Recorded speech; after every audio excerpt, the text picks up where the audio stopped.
Our next speaker as part of this keynote session is a Nigel, and it's very rare that I get to introduce another Nigel. So I'm very pleased that we've got Professor Nigel Lovell with us today, and he is the professor at the Graduate School of Biomedical Engineering at the University of New South Wales and is also working on this program. So welcome to you, Nigel.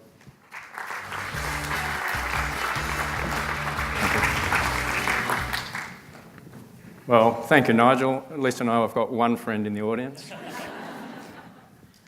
Colleagues and distinguished guests, I'm very honoured to be talking to you today about some of the translational research that has been undertaken at the Graduate School of Biomedical Engineering at the Uni of New South Wales.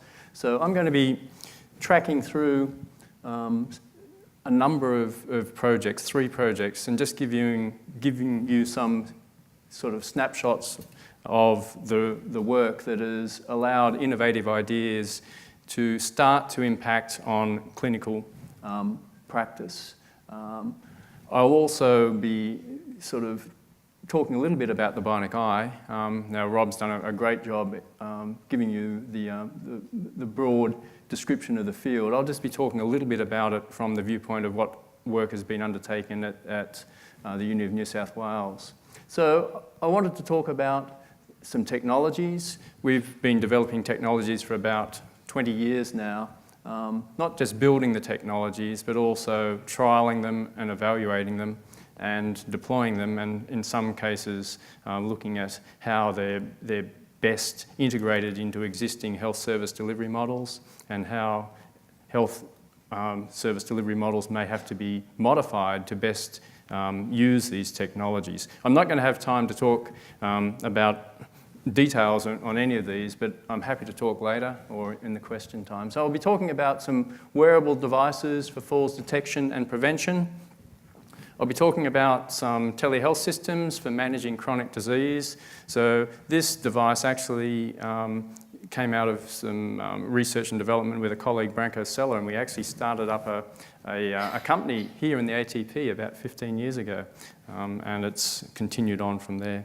And I'll be talking about a little bit about implantable bionics. We do work in control of heart pumps, but also, as Rob was describing, as part of the wider Bionic Vision Australia consortium, we're making a retinal neuroprosthesis. So, starting out with the falls monitoring area, we've got some technologies that are the belt-worn technologies for detecting falls. Now, there's quite a few of these devices around, but as you'll see on the next slide or two, they're very unreliable when you take them from doing laboratory tests to trying to deploy them in the real world. And in some respects, falls detection is a little late. Once what you really want to do is prevent falls. So we're also doing work on some falls risk estimation or prediction.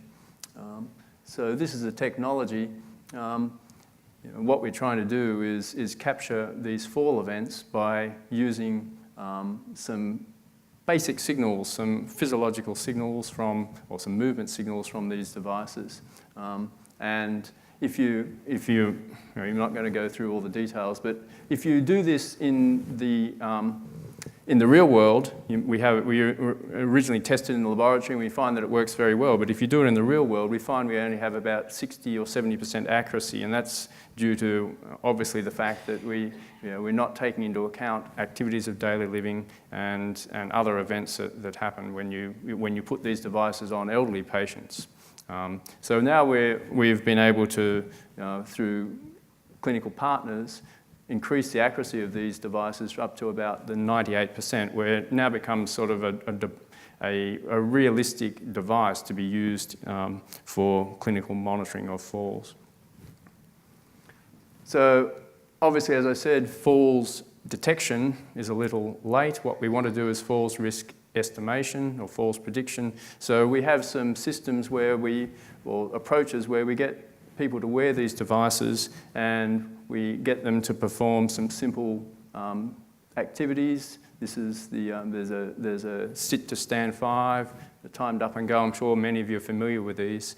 And we use the accelerometry signals from our wearable devices to extract various features. And we can correlate those features against the subject's actual falls risk as assessed by Stephen Lord's physiological profile assessment, which is a clinical test which takes several hours to do in a clinic, and we find that we get very good correlation. So this allows us to start to deploy these sorts of technologies at home. So the person doesn't have to go to a clinic or a laboratory to have their falls risk assessed. They can wear the same device that is used for falls detection, but at the same time we can get them to perform some simple movements to have their falls risk ascertained.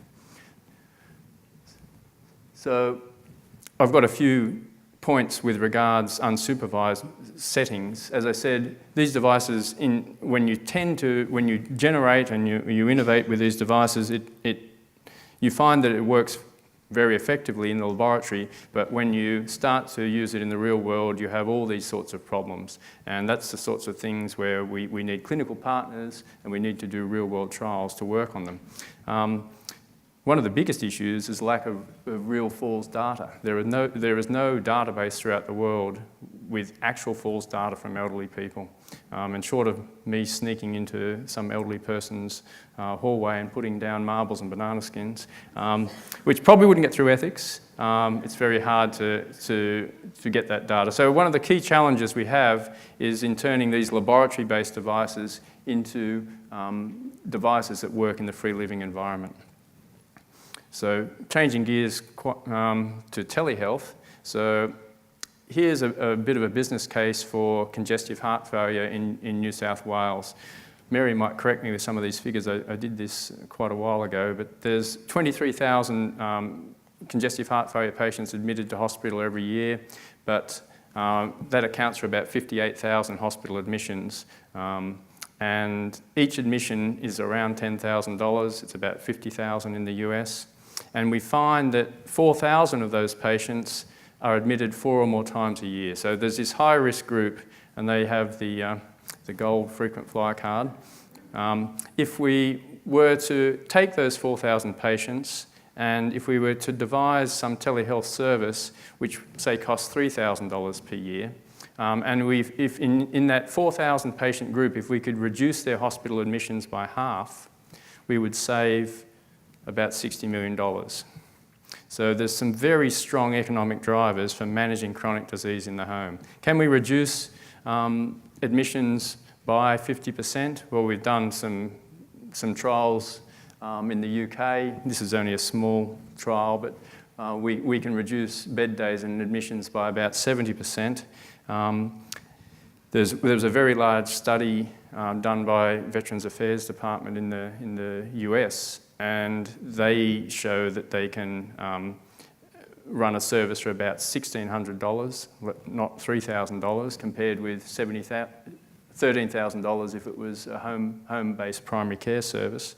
And they can reduce bed days by about 25% across a cohort of 17,000 patients. So they're not risk stratifying them into people who are high risk or not. So we believe that these forms of telemonitoring technologies are entirely viable, and we've been designing some technologies for about 15 years now.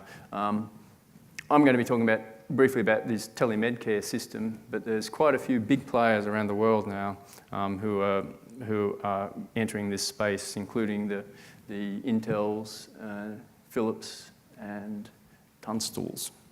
So, as I said, the technology itself is really quite simple clinical measurement devices for recording ECG, blood pressure, etc. So this is one of our first trial systems. This is the current system that has FDA approval and CE marking. And we put it into a management system where we monitor remotely the patients and we send the data back to a central server, and there's clinicians and allied health personnel who look at the data. We have systems for stratifying the risk of the health status of the monitored people.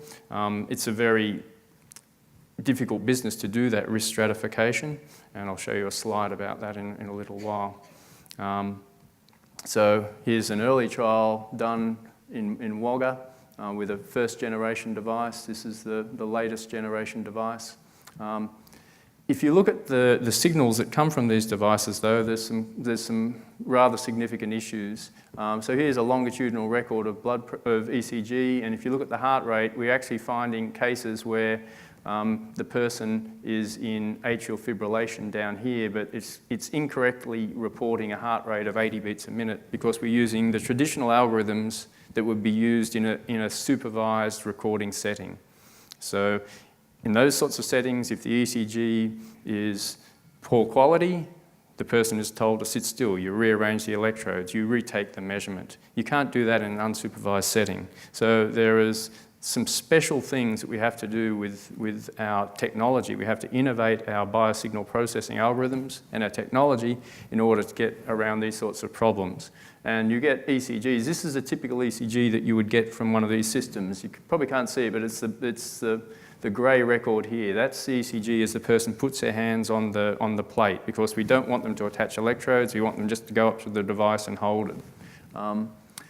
And we can filter that and find algorithms and find a good section of the ECG.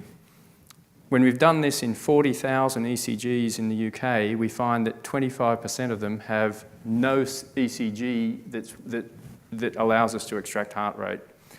About 70 or about 50% of them actually have these sorts of signals where we can extract heart rate, and the other 25% are perfectly good. So we have to change the way that we think about extracting parameters from our clinical signals when we're doing these sorts of measurements.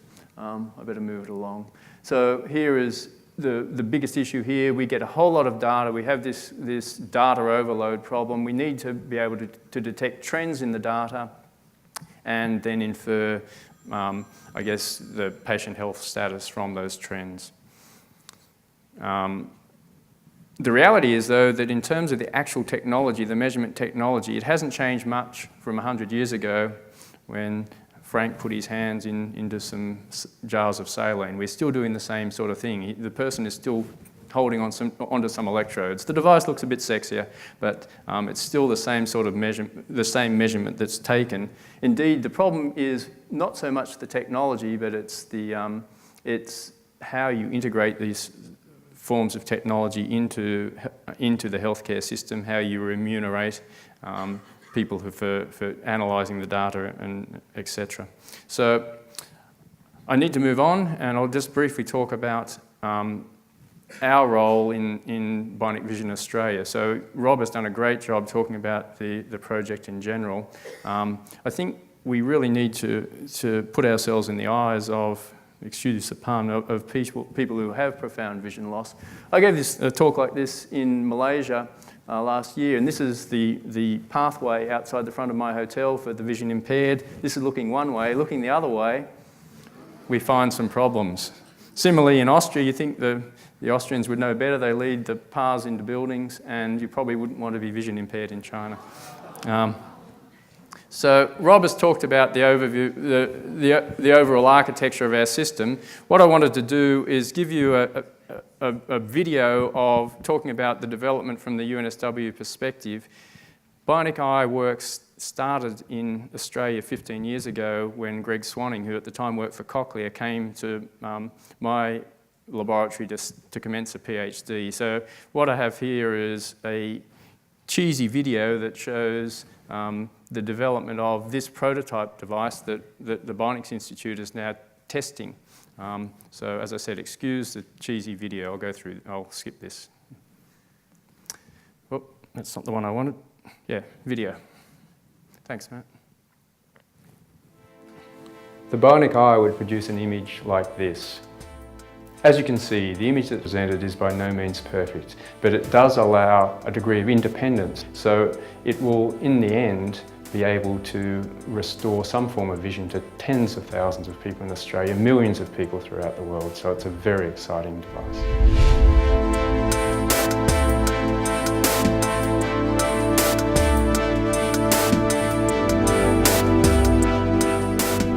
This is our prototype Bionic Eye. It consists of two cameras that capture an image.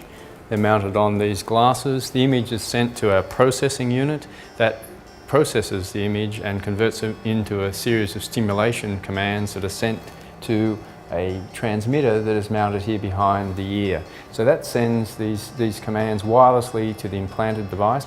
Then the signals come to an implant which is placed on top of the eye with a small incision made in the side of the eye so that we can slide an electrode array around to the back of the retina. Now the back of the retina is roughly there, and that's where our electrode array sits, and it receives these instructions from Nigel's system, and that causes a signal to go down the optic nerve and be interpreted as vision by the patient. 15 years in the making to get to this point, and it's been a very long journey. So here is our current generation of chip. This will be a very exciting development once it gets to humans. We thought that we would be in human implantation about the year 2000, which is sort of a naive view. So here we are in 2012, and we're anticipating actual human trials in 2013. So we started out using equipment that we scrounged from various disused pieces of electronics. So it was a very agricultural setup that we started with to make our electrodes. That's right. A lot of the work in the early days was done in my garage up on the Central Coast. I had to carry this on the train and got lots of stares and odd looks. This particular device allowed us to make a sphere that would allow us to put it very close to the neurons and directly electrically stimulate those things. I could show you the car coil, the ignition coil from my wife's 1978 Datsun that she noticed it was missing pretty quickly, but nevertheless we were able to make this device based on that. In our first version of this thing, the spark was had so much energy in it that the computers nearby would be reset and the people would have to restart what they were doing. So I wasn't real popular. While Greg was doing all the hard work, I was racing around trying to find some money to resource the project. It was a very difficult task at that time. So that's why we have devices such as this, where we had to make things from, Datsuns and stereo equipment and old televisions and things. Since then, we now have a $1 million laser that allows us to make our electrodes with exquisite quality and precision. So the progress that we've made over the last 10 years has been absolutely astounding. We started out just the two of us, and from there the team grew to its current stage today. How big is it today, Greg? Well, in total there's 154 people in Bionic Vision Australia, which includes our affiliates in Melbourne and Canberra. So we started off with, as Nigel said, the two of us, and it's been growing and growing and growing. So we have about 38 people in Sydney at the moment on the project, dedicated to the project, and it's just becoming enormous. We never thought that this would be quite the journey it's been. It's taken us 15 years, so it has been a slog, but along the way we've forged some amazing partnerships. We've created some brilliant technology, state-of-the-art technology. And I guess what keeps us going with this research is that we know that the end point is someone that really can't see anything, is that you're going to be able to see something with this device, and that is going to be a wonderful reward, and it gets us motivated every day to do this right. 15 years has just flown. I mean, my hair might have fallen out, but my enthusiasm hasn't waned.